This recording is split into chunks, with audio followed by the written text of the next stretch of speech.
Udalerri Euskaldunen eguna ospatu da lehenengo aldiz aurten. Festa honek orain arte egiten zen UEMA eguna ordezkatu du. Tolosan eginda festa, jai egunari izaera zabaltzeko asmoarekin. Larunbatean beste bi herri batu ziren UEMara, Berastegi eta Markina-Semein.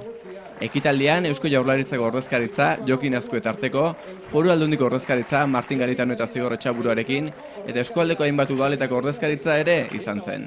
UEMan dauden herrietako udal ordezkariek ere parte hartu zuten larunbateko ekitaldian. Udalerri euskaldunek kezka agertu zuten euskararen arnasguneetan ahuleziak antzeman dituztelako. Ekitaldi instituzionalaz gain, festarako tarte ere izan zen larunbatean, udalerri euskaldunen egunean. Bueno, aurten lehenengoz gainera aldaketa ere badu, izenak ere, egunaren izenak. Izan ere, orain arte UEMA eguna izan dana, aurten lehenengoz udalerri euskaldunen eguna. Hau da, ez bakarrik UEMA mankomunidadean, elkartean daudenen eguna, baizik eta udalerri euskaldunak izateko baldintzak betetzen dituzten udal guztien eguna.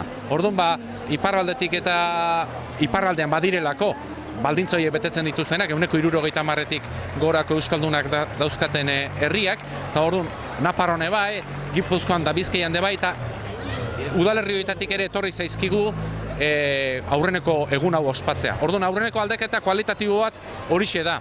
Gero, gaurkuan, oraintxe bertan, UEMako udalerrik, 100 bilduta izan dira, urteko batzar orokorra oraintxe bukatu dute, eta gero segidan, festa eguna izango da ez.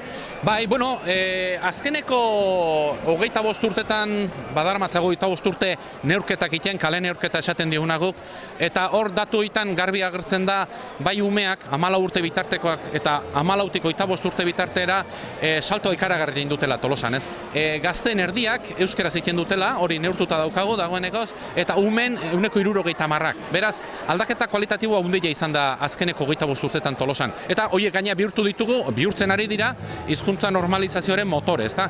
Ze, helduak ere badijoazte, 25-etik 60 bitartean, zati handia da, ari dira hori hobetzen ere, gazteak, adintalde horretara pasatzerakoan, bere hizkuntza ohiturak mantentzen dituztelako. Daukan zailtasunarekin, izan ere bakigu erdaldun bakarra nahikoa dela laukote baten adibidez, lauak erdera zeiteko, bezala inkomunikazioa sortzen da, baina gu pozik gutxinez